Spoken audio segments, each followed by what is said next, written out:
E eu queria refletir um pouco sobre relacionamentos e discipulado cristão, baseado no texto de Mateus 9, se você puder abrir a sua Bíblia. Mateus capítulo 9, no versículos 35 a 38, um texto conhecidíssimo. Eu vou ler na NVI e diz assim, Mateus 9, dos versos 35 ao 38.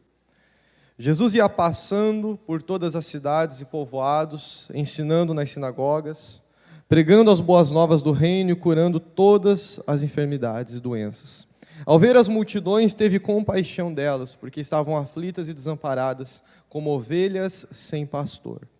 Então disse aos seus discípulos: a colheita é grande, mas os trabalhadores são poucos. Peçam, pois, ao Senhor da colheita que enviem trabalhadores para a sua colheita. Um texto altamente conhecido de Mateus, Lucas também vai falar sobre esse texto. Jesus, lá nos capítulos 5, 6 e 7, dá uma série de introduções e sermões, conhecidos como o Sermão da Montanha, o Sermão do Monte, onde ele dá vários ensinos que vão nortear a vida do cristão, a vida do seguidor de Jesus.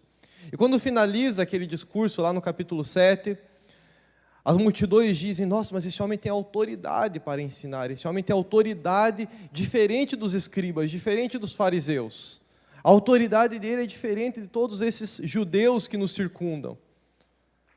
É lógico, a autoridade dele vinha de Deus, embora eles ainda não compreendessem isso. E aí inicia o capítulo 8, o capítulo 9, nós temos uma série de eventos sobrenaturais acontecendo através do poder de Jesus. Leprosos começam a ser curados, paralíticos começam a andar, pais começam a ter seus filhos que estavam acamados levantando-se. Pessoas que estavam possuídas por demônios começam a ficar sãs novamente, começam a recuperar a sua consciência, cegos começam a enxergar. 10 milagres acompanham Jesus nos capítulos 8 e 9, 10 eventos sobrenaturais, a tempestade se acalma, no capítulo 8. Jesus faz com que a natureza se acalme para que ele atravesse o lago da Galileia. E finaliza o capítulo 9 dizendo-se que Jesus também tem autoridade não só para ensinar, mas autoridade para curar, para expulsar demônios, autoridade que vem de Deus na vida dele e que ele consegue efetuar através das pessoas, além dele também ser o próprio Deus. Mas mesmo com toda essa autoridade, mesmo sendo um Deus tão poderoso, um Deus com dons maravilhosos, com uma capacidade extraordinária de ensinar e de curar, e depois de 3 anos de salvar a humanidade, mesmo sendo este Deus tão poderoso e grande, Jesus estava no meio do povo. Jesus estava se relacionando. Não há um texto nas Escrituras, meus queridos, não vou dizer que não há, porque eu vou estar falhando. Pouquíssimos são os textos que dizem que Jesus estava sozinho orando. Pouquíssimos são os textos, porque as multidões não deixavam. Diz que ele tinha que sair de madrugada para orar, porque as multidões queriam se relacionar com Jesus. Elas queriam conversar com Jesus, elas queriam tocar Jesus, elas queriam ouvir Jesus. A toda hora Jesus está se relacionando, mesmo sendo Deus cheio de autoridade. Ele era um Deus que se relaciona. Ele é um Deus que está discipulando, Ele é um Deus que está ensinando, conforme diz o texto, ensinando, pregando e curando no meio de gente. E é nessa linha que eu quero caminhar com os irmãos, partindo dessa linha de um Jesus que se relaciona, Jesus que está com as pessoas. Jesus está no meio das ruas. Esse é o primeiro tópico que eu quero reforçar. Jesus está no meio das ruas. Jesus não esperou as pessoas virem até ele na sinagoga, Jesus não esperou virem até ele lá na casa de Pedro, onde ele se hospedava quando estava em Cafarnaum, Jesus não esperou irem até ele na praça, Jesus não esperou irem até ele no lago da Galileia, Jesus foi até as pessoas. Jesus saiu da sua zona de conforto, do seu lugar seguro e foi enfrentar as ruas de Israel. Foi enfrentar o preconceito dos fariseus. Foi enfrentar as portas fechadas, porque é isso que a gente encontra muitas vezes, vivemos isso na Trans, ali no Morro do Meio, vinham as camisetas amarelas, as pessoas, tinha gente que já ia fechando as portas, porque via a camiseta amarela dos missionários da Trans e já se escondiam. Mas era isso que Jesus enfrentava, gente no meio do povo, no meio das praças, no meio dos mercados. Jesus estava lá, falando do amor de Deus. Jesus não está restrito às paredes de um templo. Jesus raramente ficava na sinagoga. Jesus raramente ficava isolado dentro das quatro paredes. Ele estava toda hora se comunicando, toda hora fora, enfrentando as pessoas, curando os cegos, curando os leprosos, libertando as pessoas que estavam sofrendo com opressões demoníacas. Jesus estava lá no meio delas. Jesus estava fora do seu lugar seguro. Jesus não contava com recursos de uma igreja. Jesus não contava com recursos estruturais de uma igreja, porque não havia nem igreja naquele momento. Jesus não contava com o recurso de um lugar onde se encontrar com esse povo, porque nem ele tinha onde dormir. Ele dependia de outras pessoas para dormir em alguma casa. Mais ou menos também o que eu vivo em Joinville. Eu dependo de outras pessoas quando venho aqui nos finais de semana fazer meu trabalho. A gente depende dos outros. Mas é esse convite a essa instabilidade que Jesus faz no seu discipulado. É essa instabilidade que Jesus quer que nós vivamos. Enfrentar os perigos das ruas, tendo fé num Deus que vai suprir as necessidades e vai abrir as oportunidades para nós levarmos a palavra dele para as pessoas. Ele faz o papel dele quando nós tomamos a coragem e a ousadia de sair do nosso lugar de conforto e vamos para as ruas, vamos até as pessoas.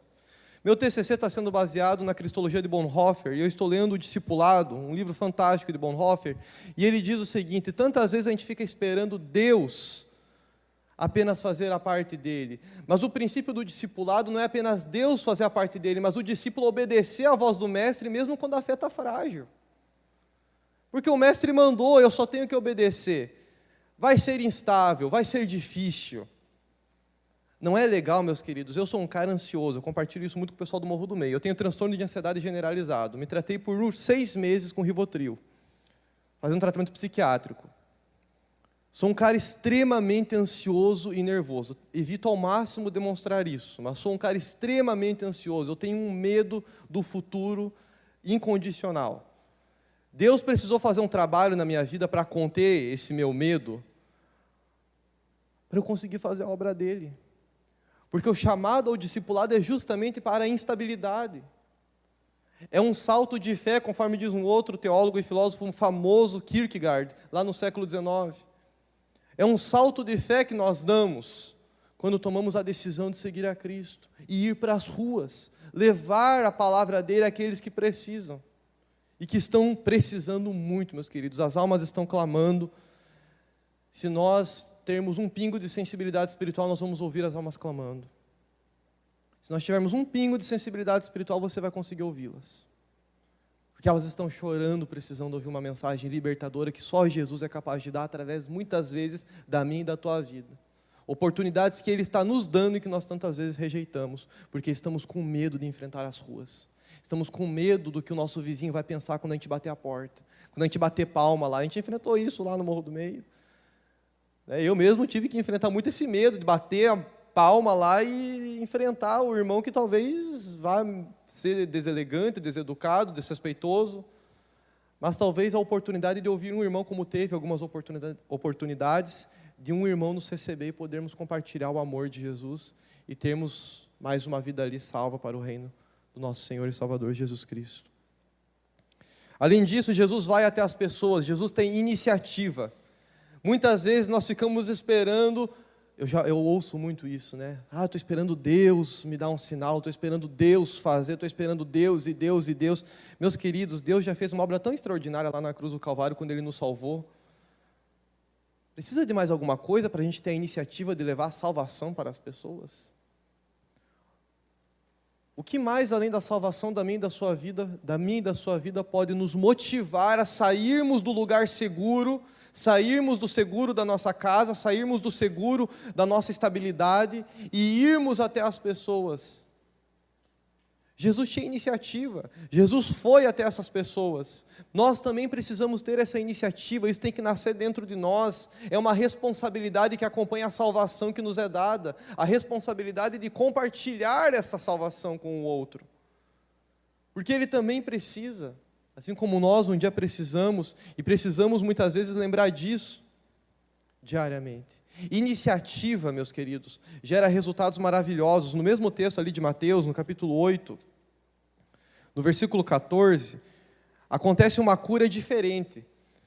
Todas as curas, praticamente, que Jesus faz nos capítulos 8 e 9, são as pessoas vindo até Ele. As pessoas foram, Jesus foi até a rua, Jesus está na rua, e as pessoas veem Ele e pedem para serem curadas. Mas no capítulo 8, no versículo 14, tem algo diferente. Entrando Jesus na casa de Pedro, viu a sogra deste de cama com febre. Tomando-a pela mão, ninguém pediu. Tomando-a pela mão, a febre a deixou e ela se levantou e começou a servi-lo. Uma iniciativa que gerou serviço. Uma iniciativa que gerou frutos para o reino de Deus. Aquela mulher não teve condições de pedir para ser curada. Ela estava acamada. Não sei qual era o nível da doença, mas pelo jeito era muito grave, porque ela não conseguiu nem pedir para ser curada. Mas Jesus, ao ver aquela situação terrível que ela estava passando, ao ver aquele problema terrível que ela estava enfrentando, não consegue se conter. Ele não quer esperar alguém vir falar para ele, cure. Ele não quer esperar vir uma nuvem do céu e dizer, olha, essa aí precisa ser curada. Ele não vai esperar aquela mulher se levantar e dizer, olha, eu preciso ser curada, eu estou com dor. Jesus vê aquela situação e a iniciativa que há no seu coração de gerar cura e vida na vida daquela mulher é muito maior do que qualquer outra coisa. Iniciativa. E a iniciativa de Jesus dá resultados, que é o serviço. Aquela mulher se levantou com muito ânimo para servir ao mestre que lhe havia curado. Quando a gente sair para as ruas e tomar a iniciativa de levar o reino de Deus àqueles que precisam de cura espiritual, cura física, cura social, muitas vezes, econômica. Quando nós saímos e levamos essa cura com iniciativa para as ruas, nós vamos gerar outros servos para esse reino de Deus, que vão estar dispostos a servir o mestre que os curou, que é o nosso Senhor e Salvador Jesus Cristo.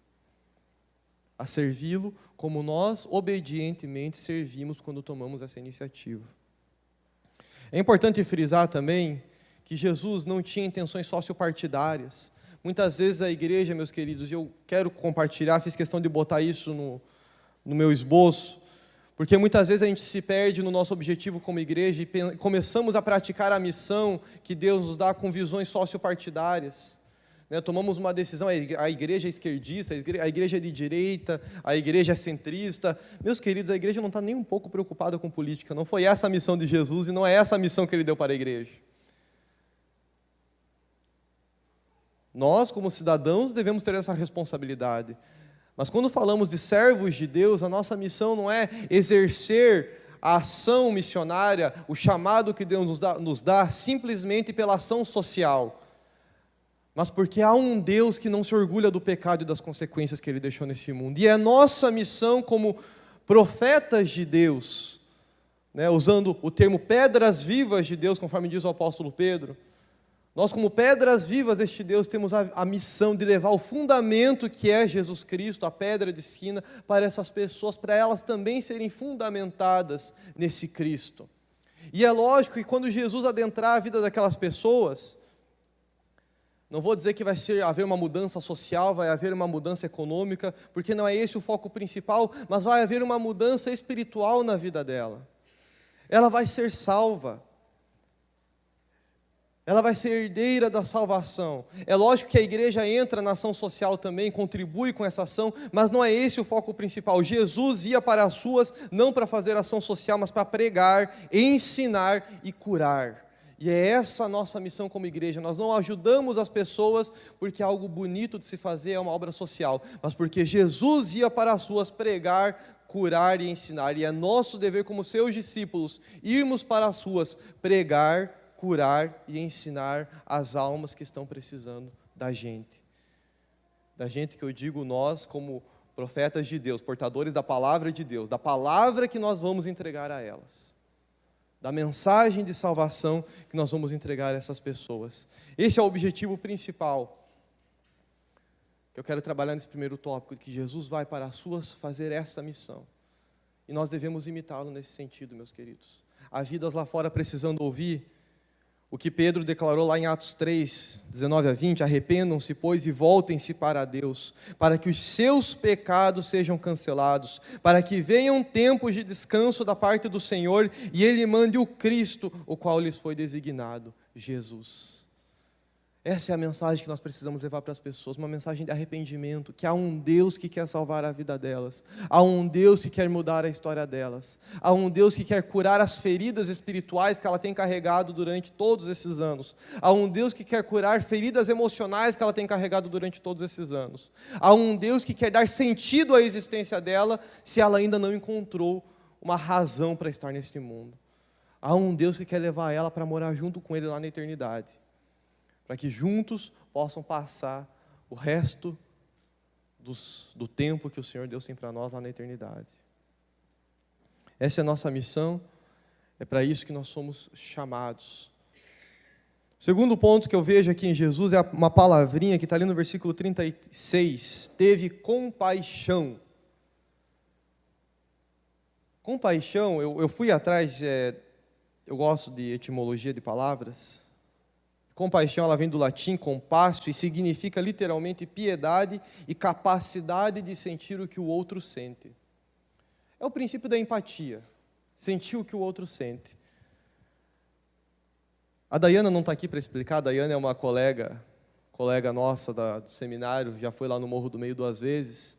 Ela trabalha com a ralé da sociedade, ela trabalha com prostitutas, travestis, levando a palavra de Deus. Lá em Curitiba nós temos muitos no centro da cidade, e ela vai lá levar a palavra de Deus para eles toda quinta-feira à tarde, para as prostitutas, e toda sexta-feira na madrugada para os travestis, que estão lá, enfim, fazendo o que eles fazem na noite.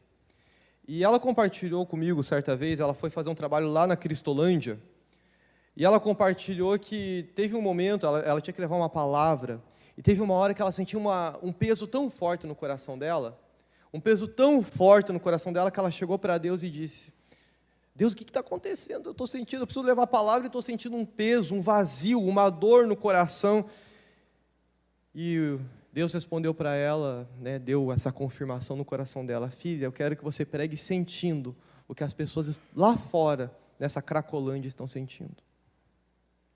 Eu quero que você sinta o peso no coração que um drogado, preso a esse vício desgraçado, pecaminoso, destrutivo, que destrói famílias, destrói casamentos, destrói saúde, destrói vida com Deus. Eu quero que você sinta no teu coração o que essas vidas têm sentido, para que você pregue uma palavra de verdade para eles. E quando eu estava montando o esboço, na hora eu me lembrei desse desafio que ela enfrentou, desse momento com Deus que ela enfrentou. Ela chorou muito preparando aquela mensagem que ela tinha que levar para as pessoas. Foi algo muito bonito dela com Deus, ela me deu liberdade de compartilhar isso com os irmãos. E retrata muito bem essa compaixão que Jesus sente. Jesus olha para a multidão que o segue e ele sente compaixão, porque não há quem guie aquela multidão, não há quem leve a palavra de Deus, quem dê uma orientação, quem dê um caminho para aquelas pessoas. Os judeus, os mestres da lei que deveriam levar a palavra de Deus para aquelas pessoas, estão perdidos, tanto mais até do que elas, alguns deles. E quem está guiando essa multidão nos caminhos do Senhor? Quem está levando essa multidão nos caminhos? Para onde eles estão indo? Jesus sente esse peso no seu coração. Jesus, ele é um inconformado com a situação que o mundo está inserido. Ele é um inconformado que líderes não sejam despertados e guiem a nação que tanto precisa. Um povo que está vivendo as mazelas do pecado, um povo que está sofrendo as consequências do pecado, e, meus queridos, é destrutivo as consequências do pecado. Alguns talvez tenham se convertido depois apenas, e devem ter presenciado as consequências do pecado na sua vida. Outros, como eu, talvez nasceram em berço cristão, e talvez tenham percebido de outras maneiras as consequências do pecado.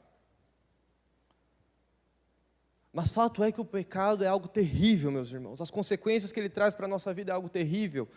E se nós, como cristãos e discípulos de Jesus, quando estamos nos relacionando, não temos um pingo de compaixão pela pessoa com a qual nós estamos dialogando, meus queridos, devemos repensar o nosso cristianismo.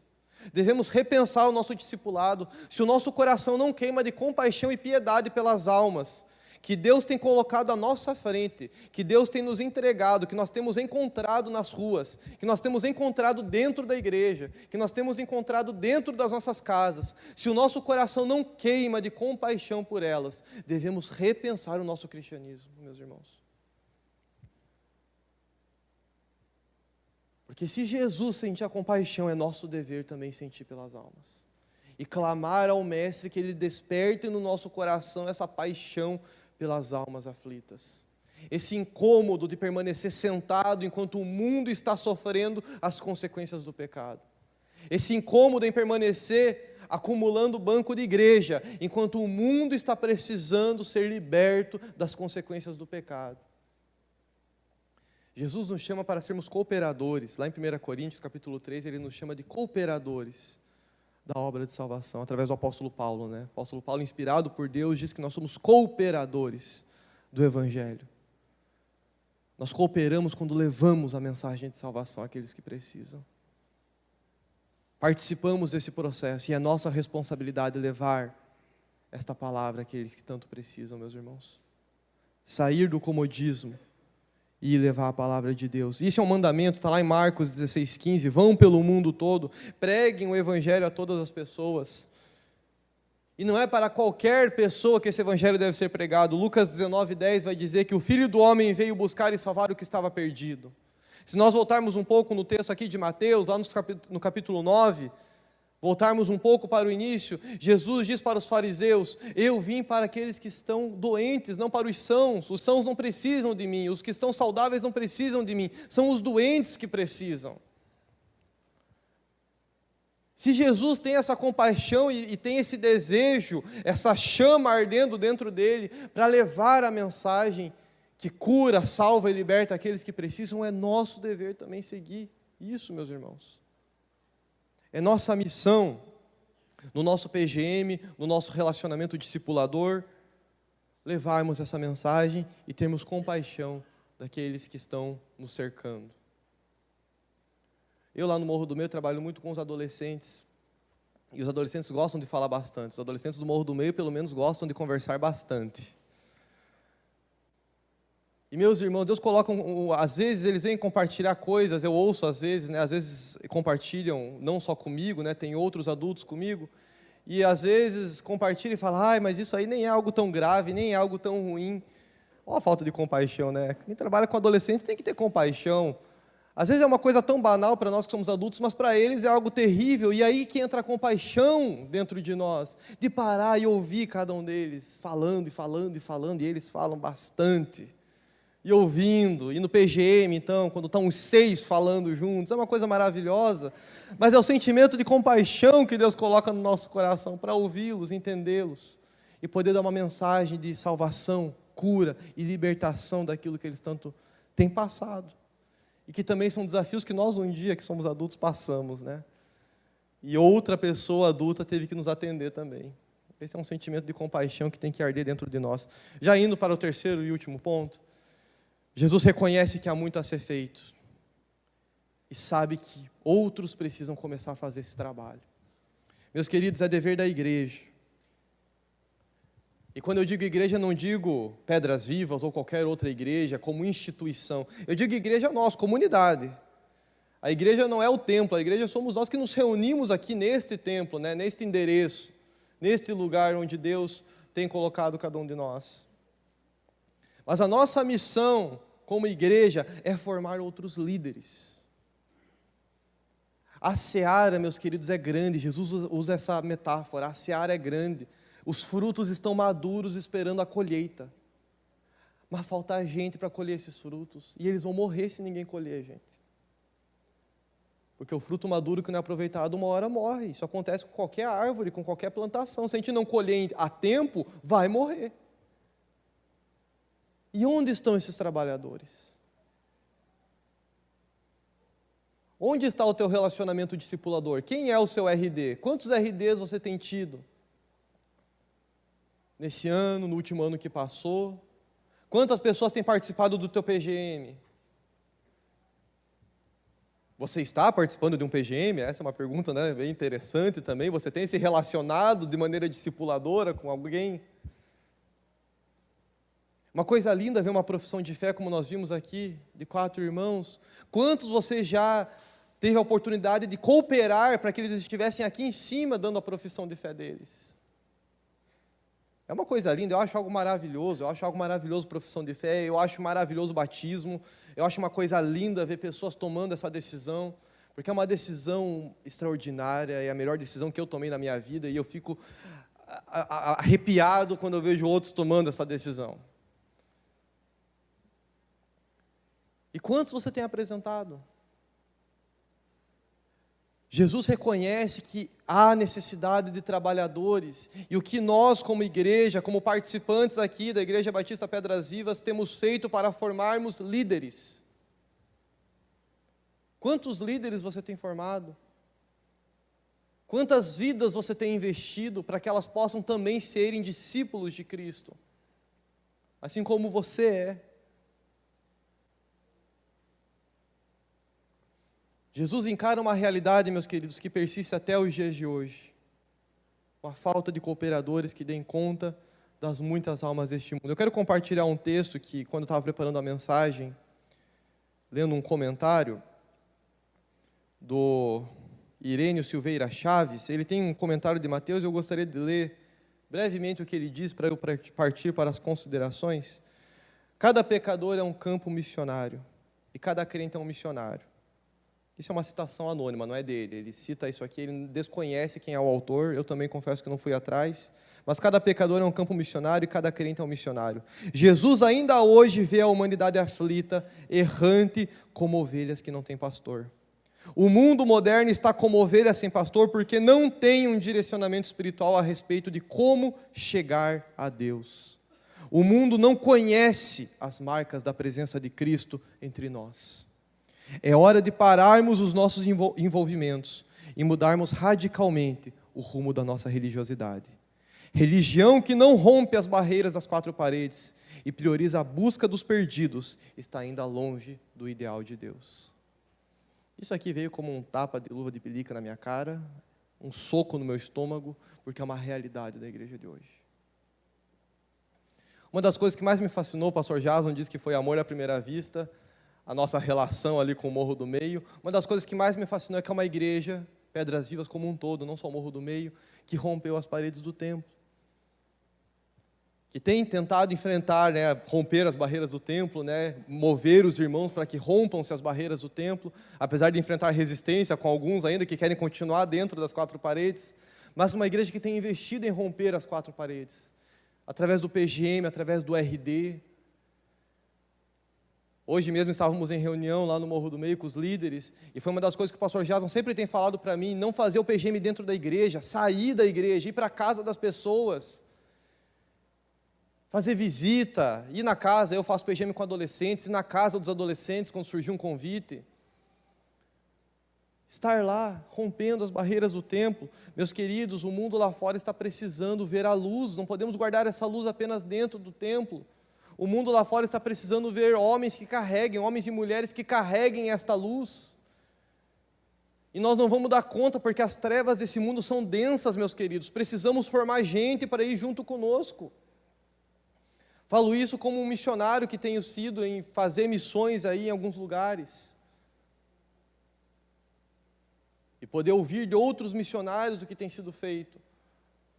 Meus queridos, esse Brasil é enorme. O estado de Santa Catarina é grande demais, e há pouca gente fazendo a obra de Deus. Joinville mesmo, não precisamos nem muito longe, Joinville. Somos tão poucos cristãos aqui em Joinville, meus queridos. Eu lembro quando eu estava estudando para fazer a trans aqui, somos tão poucos cristãos, batistas então pouquíssimos. Precisamos levar a palavra de Deus, gente. Precisamos sair da zona de conforto, ir para as ruas, sentir compaixão das pessoas, formar líderes. Nos comprometermos, vai mexer no teu tempo, vai mexer na tua agenda, vai. A minha agenda é uma bagunça, gente, é assim mesmo que funciona. É a instabilidade que Jesus nos convida a viver. Nós precisamos fazer isso porque o reino de Deus precisa de gente que faça a obra de Deus e que leve essa mensagem de salvação através da pregação, do ensino e da cura da mesma maneira como Jesus fazia.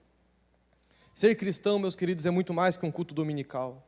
É muito mais do que se envolver em eventos na igreja, é muito mais do que orar antes de dormir, orar antes de comer, é muito mais do que fazer o devocional do Bom Dia Amigo, é muito mais do que isso. Ser cristão vai além. O apóstolo Paulo vai dizer lá no livro de Romanos, capítulo 12, que nós devemos apresentar a nossa vida como um sacrifício vivo, se nós queremos experimentar a boa, perfeita e agradável vontade de Deus. Sacrifício não é algo fácil, vamos ter que matar algumas coisas dentro de nós, se queremos viver a vontade de Deus e fazermos discípulos. E irmos para as ruas levar a palavra de Deus, formando líderes. Vamos precisar sacrificar algumas coisas. E é esse o convite que Jesus nos faz.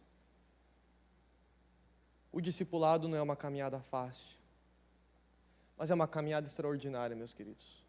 É uma caminhada que eu não me arrependo de trilhar diariamente. Quando eu acordo cedo, para ir lá para a Faculdade Batista, que além de estudar eu trabalho lá, e lá no final do dia, quando eu estou exausto, cansado, acabado de atender aluno, de atender professor, de atender futuros alunos, quando chega lá ao final do dia eu tenho que ir para a minha sala de aula, ouvir os pastores lá da Faculdade Batista falarem da palavra de Deus para mim, e chegar em casa e tentar escrever meu TCC, eu já escrevi o título, meus queridos, tenho que entregar o primeiro capítulo na terça-feira, o título está pronto, graças a Deus, Deus vai me dar o resto aí, eu creio, até terça-feira. Mas eu não me arrependo dessa escolha, eu não me arrependo dessa loucura que eu fiz. O pastor Jason falou, Lucas, não devia estar aqui então, eu tinha que estar escrevendo TCC. Mas eu amo essa loucura que Jesus me convidou a viver. É algo maravilhoso, é algo lindo, é algo extraordinário, gente. Seja um discípulo de Jesus. Viva isso que Jesus tem te convidado a viver. Vai para as ruas, pregue, deixe ser usado por Ele. Você vai ver que coisa gostosa que é, meus queridos. Queria convidar os músicos, a gente separou um hino não, né, uma música. E eu já quero partir para o encerramento dessa mensagem, pedindo a Deus que Ele possa, é um hino uma canção bem conhecida, diz para Deus sondar as nossas vidas. É a oração que o salmista fez lá no capítulo 51, clamar a Ele para que Ele sonde e use cada um de nós da maneira que lhe agrada, para que nós possamos ser cooperadores do Evangelho dEle. Se você sabe essa canção, se você sabe essa música, você pode cantar junto com a gente como uma oração. Eu acho lindo essa música, porque ela é uma oração. Pedir para Deus sondar o teu coração, ver aquilo que tem te impedido tantas vezes de tomar a decisão de ser um discípulo do Mestre, o que tem te atrapalhado, o que tem te impedido de quebrantar o teu coração, de ser transformado pelo Espírito de Deus. Que ao som dessa música e pensando na mensagem de hoje, você possa analisar, eu tenho sido um discípulo do Mestre, eu tenho ajudado a minha igreja a formar líderes no PGM, no RD, tenho aberto a minha casa, ido para as ruas, trazido gente para dentro da minha casa para comer. Jesus, quando evangelizava, estava sempre comendo, meus queridos. É uma estratégia maravilhosa. Abrir a sua porta da sua casa, levar a gente lá, vamos comer junto. Vamos comer aqui, falar daquilo que Deus tem feito na minha vida, aquilo que Ele quer fazer na sua vida.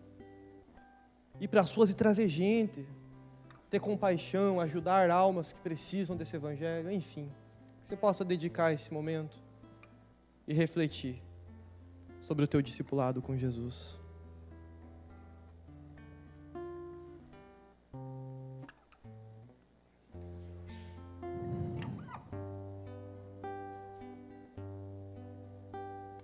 Sonda-me, Senhor, e me conheces.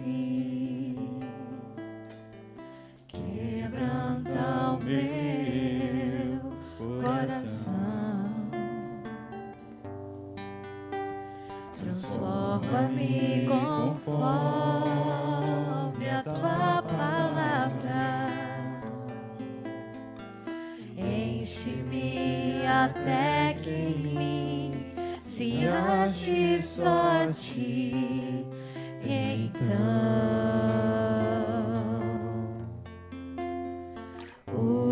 usa-me, Senhor,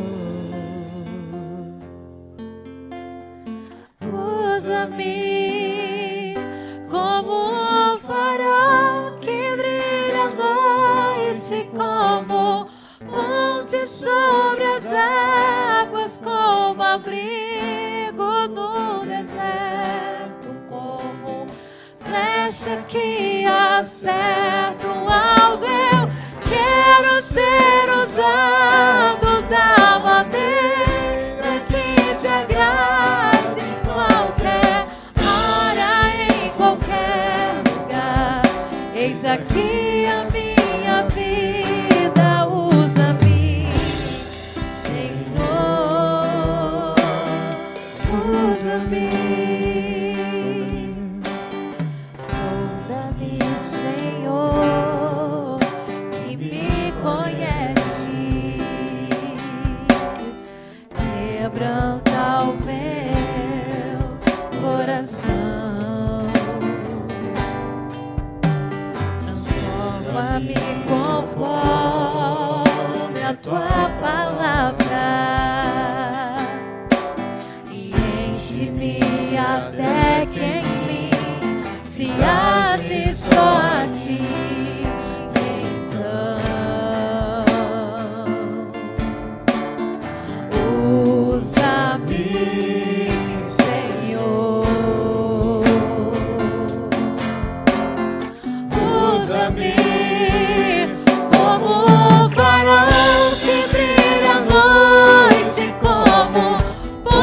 Sobre as águas, como abrigo no deserto, como flecha que acerta o alvo. Eu quero ser usado da maneira que te agrade, em qualquer hora, em qualquer lugar. Eis aqui a minha vida, usa-me,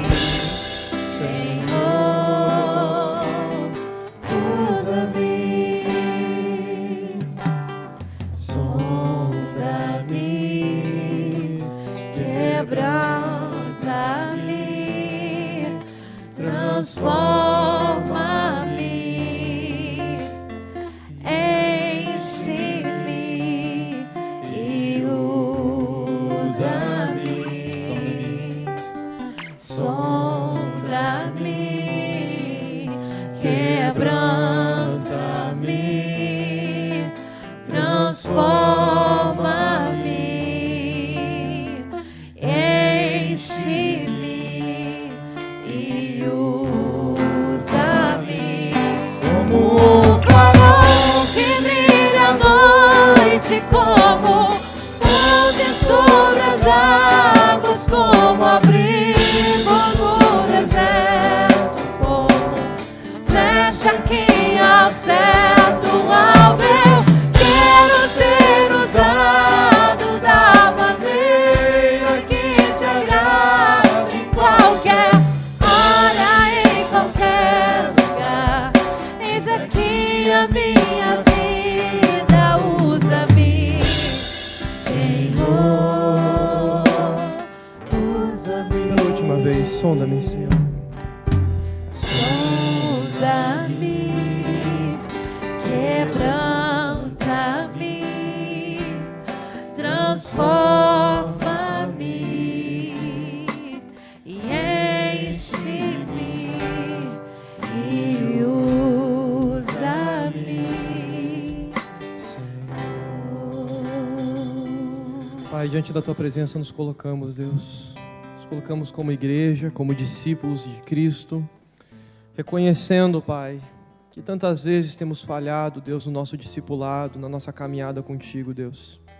Tantas vezes nos prendemos, Pai, à comodidade da nossa casa, à comodidade da nossa igreja, e ficamos ali assentados, Deus. E não atentamos, Pai, que há tantos pecadores sofrendo lá fora, Pai. Gemendo, Deus, clamando para ouvirem uma mensagem de salvação e esperança, Pai. Tantas vezes estamos fechados em nossos próprios problemas, em nossas próprias questões com Deus, e nos esquecemos que há um mundo sofrendo e precisando ouvir a mensagem do Evangelho. Pai, mova o coração da Tua igreja, Deus, para que haja um despertamento para a necessidade de abrirmos as portas das nossas casas e irmos para as ruas, trazermos gente para ouvirem uma mensagem de salvação, ouvirem que há um Deus que salva, há um Deus que cura, há um Deus que liberta do mal, há um Deus que quer mudar histórias e transformar vidas, mudando radicalmente aquilo que elas têm vivido. Há um Deus que quer dar um sentido à existência delas, que quer dar uma razão para se viver e quer dar um objetivo a alcançar, que é chegarmos um dia lá na eternidade contigo, Senhor. Desperta-nos, Pai, para essa necessidade, porque o mundo precisa ver a nossa luz, luz que vem do Senhor refletida em nossas vidas. O mundo precisa vê-la, Pai, para que eles possam se render a Ti, assim como nós um dia nos rendemos, Pai. Desperta dentro de nós a compaixão pelas almas, Pai, a empatia em entender a dor do outro, em entender aquilo que ele tem passado, Senhor Deus. Às vezes, Pai, parando para pensar, pode ser algo tão banal para nós que estamos distantes, mas quando nos colocamos no lugar, no tempo e no espaço que aquela pessoa está vivendo, Deus, que nós possamos entender a dor dela e dar uma mensagem que venha de Deus e dê a ela esperança, que tenhamos compaixão daqueles que têm sofrido, Pai, daqueles que têm sofrido a dor do pecado, sofrido a dor das consequências do pecado, Pai. Leva-nos até eles, Deus. Leva-nos, Pai, até eles através dos RDs, dos PGMs, dos cultos, dos trabalhos promovidos aqui por Pedras Vivas, Pai. E, Senhor Deus, ajude-nos a formar lideranças, Pai, formar outros discípulos, Deus. Pai, a igreja não é composta de uma, duas ou três pessoas, é uma comunidade inteira, Deus. A Tua igreja, o Teu povo eleito é uma comunidade enorme, Senhor. Mas temos vivido, Pai, tantas limitações, porque o mundo que nós temos que alcançar é muito maior, Pai. Precisamos de vidas que se disponham a se entregar ao Senhor, que se disponham a formar lideranças, que se disponham a investir na vida do outro, para que eles também possam ir nessa seara grande que o Senhor tem nos apresentado, Pai. Que possamos, Senhor Deus, como igreja do Senhor, levar a Tua palavra, levar o Teu nome por toda essa cidade de Joinville, Deus. E que essa cidade seja alcançada para a honra e glória do Teu nome, Jesus. Porque é a Ti que nós servimos, Pai. E que o Senhor possa nos despertar para reconhecermos a nossa responsabilidade como cooperadores deste Evangelho, a formarmos outros líderes, para irem para as ruas junto conosco, levar a mensagem de salvação, Pai. Obrigado por essa palavra, obrigado por essa mensagem, Deus, e pela oportunidade que o Senhor me deu, Pai, de estar pregando aqui, Pedras Vivas, aqui no Guanabara, Pai. Abençoe-nos em nome de Jesus, Senhor.